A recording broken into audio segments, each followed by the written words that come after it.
ورحمة الله وبركاته. الحمد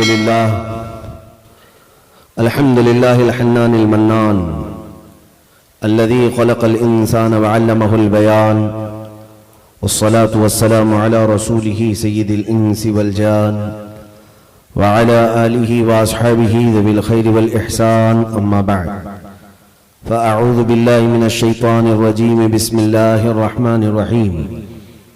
النبي أولى بالمؤمنين من أنفسهم وأزواجه أمهاتهم إلى آخر هذه الآية. صدق الله مولانا العظيم وبلغنا رسوله النبي الأمين المتين المختار الكريم، ونحن على ذلك من الشاهدين والشاكرين والحمد لله رب العالمين. بارگاہ رسالت معاب صلی اللہ علیہ وسلم میں درود پاک کا ہدیہ پیش کریں. اللہم صلی علی سیدنا و مولانا ہمارے محمد چینل سے جڑنے کے لیے یوٹیوب پر بیلالی نیٹ ورک کو ابھی سبسکرائب کریں. سرمدن ابدا. منبر نور کے زیب صدارت حضرت العلامہ آل نبی اولاد علی سید شمس اللہ جان صاحب قبلہ دام اللہ اقبالہ نور اللہ وجہہ، اساتین ملت، علماء و مشائخ جو آج کی اس منبر پاک کی زینت ہیں، ان کا میں مشکور و ممنون ہوں کہ عزتوں سے مجھے نوازا، میری حیثیت سے زیادہ مجھے عطا کیا. اللہ تعالیٰ آپ کے حسن ظن کے مطابق مجھے بنائے. عزیزان گرامی وقار، شورا اسلام بارگاہ مصطفیٰ میں خراج عقیدت کافی دیر سے پیش کر رہے تھے.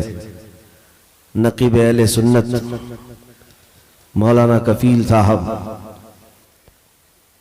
جو کچھ بھی بیان کر رہے تھے، یقیناً یہ سب کا مجموعہ جاتا ہے تاجدار مدینہ کے قدموں تک.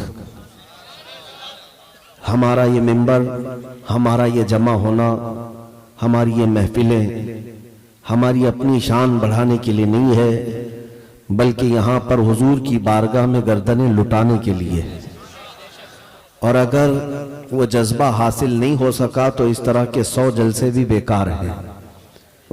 نبی پاک صلی اللہ تعالیٰ علیہ وسلم کے نام پر فدا ہونے کا جذبہ حاصل نہ ہو سکا تو کروڑوں جلسوں کا بھی کوئی حاصل نہیں ہے. میں آج قربانیوں کی بات کرتا ہوں. یقیناً آپ نے بڑی عزتوں سے مجھے دیکھا اور بہت اچھا استقبال کیا، صرف اس بات پر کہ نبی پاک صلی اللہ تعالیٰ علیہ وسلم کی عزت پر بات آتی ہے تو یہ فقیر کھڑا ہو کر گستاخان رسول کو جواب دیتا ہے، یا ان کو ان کی حیثیت اور اوقات بتانے کی کوشش کرتا ہے. یہی ہماری امیج آپ کے سامنے ہے. اور جو عزت مجھے ہے وہ اس بات پر نہیں ہے کہ میں کسی بڑے باپ کا بیٹا ہوں یا حکومت وقت کا کارندہ ہوں. جو بھی عزت میرے پاس آج ہے وہ صرف اتنی ہے، یہ ناز یہ انداز ہمارے نہیں ہوتے، یہ ناز یہ انداز ہمارے نہیں ہوتے، جھولی میں اگر ٹکڑے تمہارے نہیں ہوتے، جب تک کہ مدینے سے اشارے نہیں ہوتے، روشن میری قسمت کے ستارے نہیں ہوتے. بس بات اتنی سی ہے. عزت جو کچھ بھی ہے ہمارے پاس وہ صرف اتنی سی ہے، جب تک بکے نہ تھے تو کوئی پوچھتا نہ تھا. یا رسول اللہ تم نے خرید کر ہمیں انمول کر دیا. اب حضور پاک صلی اللہ تعالیٰ علیہ وسلم کے گستاخوں کے لیے کھڑا ہونا میرے عزیزوں، یہ صرف کام سلمان کا نہیں بلکہ ہر مسلمان کا ہے. مسلمان ہی وہ ہے جو نبی پاک صلی اللہ تعالیٰ علیہ وسلم سے کمال درجے کی محبت رکھتا اور ان کی شان میں ادنا توہین بھی برداشت نہ کرتا. ساری دنیا ایک طرف، میرے نبی کی عزت ایک طرف. اسی لیے اقبال نے کہا آبروئے ماں زنام مصطفیٰ است. اقبال کہتا ہے کہ اے لوگوں، ہم سب کی جو عزت ہے یہ نام مصطفیٰ سے ہے. اگر وہ نام سلامت ہے تو سب کی عزت سلامت ہے، اور اگر اس نام پر حملہ ہوا تو تمہاری کسی کی عزت باقی نہیں. سب کی عزت جانے والی ہے. اگر تم یہ سمجھتے ہو کہ یہ سارا کام صرف علماء کا ہے یا چند مبلغین کا ہے یا کوئی سٹیج ہلانے والے کا کام ہے تو خام خیالی میں ہو. تم اگر اپنا وجود اور اپنی بقا چاہتے ہو تو نبی کی بات کرو. اگر اپنا مستقبل چاہتے ہو کہ میری اولاد میری نسل دائرہ اسلام میں رہے تو آج نبی پاک کی بات کرو.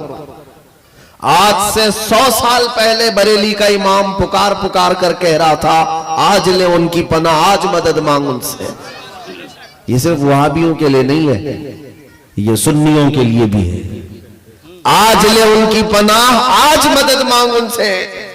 پھر نہ مانیں گے قیامت میں اگر مان گئے.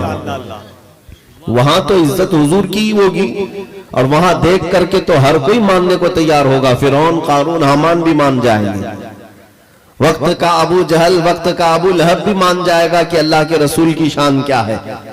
لیکن کمال اس میں ہے کہ اے مسلمان آج لے ان کی پناہ, آج مدد مانگ ان سے. میں جو بات عرض کرنے جا رہا ہوں وہ توجہ سے سنیں. حضور پاک صلی اللہ تعالی علیہ وسلم کی شان میں بھونکنے والے کتے یہاں روز پیدا ہونے لگ گئے ہیں اور ہندوستان کے ماحول کو زہریلا کرنا شروع کر دیا. یہ چند سالوں سے ہونے لگا. یہ صرف تمہارے ایمان کے بخار کا ٹیمپریچر ناپنے کی کوششیں ہیں اور 25 کروڑ مسلمان کیا کرتے ہیں یہ دیکھا جائے گا.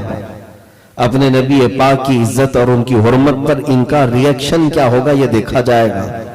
اور آپ دیکھ رہے ہیں پورے مشرق سے مغرب شمال سے جنوب ہندوستان کی سرزمین آج اگر کسی کو ٹارگٹ بناتی ہے تو یہی صرف اسلام, قرآن, خدا کی ذات, قوانین اسلام, حضور کی ذات.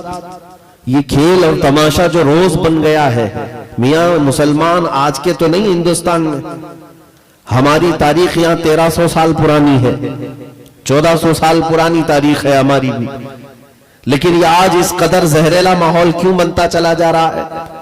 اس کی وجہ یہی ہے ان کے جو ہم غلام تھے خلق کے پیشوا رہے, ان سے پھرے جہاں پھرا پھر آئی کمی وقار میں. حضور پاک صلی اللہ تعالی علیہ وسلم کی شان میں گستاخیاں دیکھ کر میں نے اگر کچھ کہا بھی, آج اتنی عزتوں سے نوازا جاتا ہے, پھر میرا دل روتا بھی ہے. ہم نے کیا کر لیا حضور کے لیے؟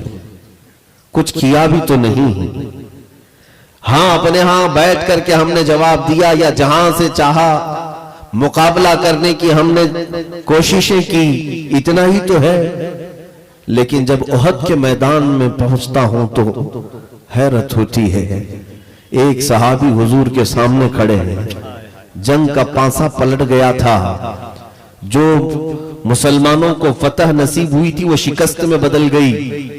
کفار و مشرکین غالب آ چکے تھے, 70 مسلمان شہید ہو چکے تھے.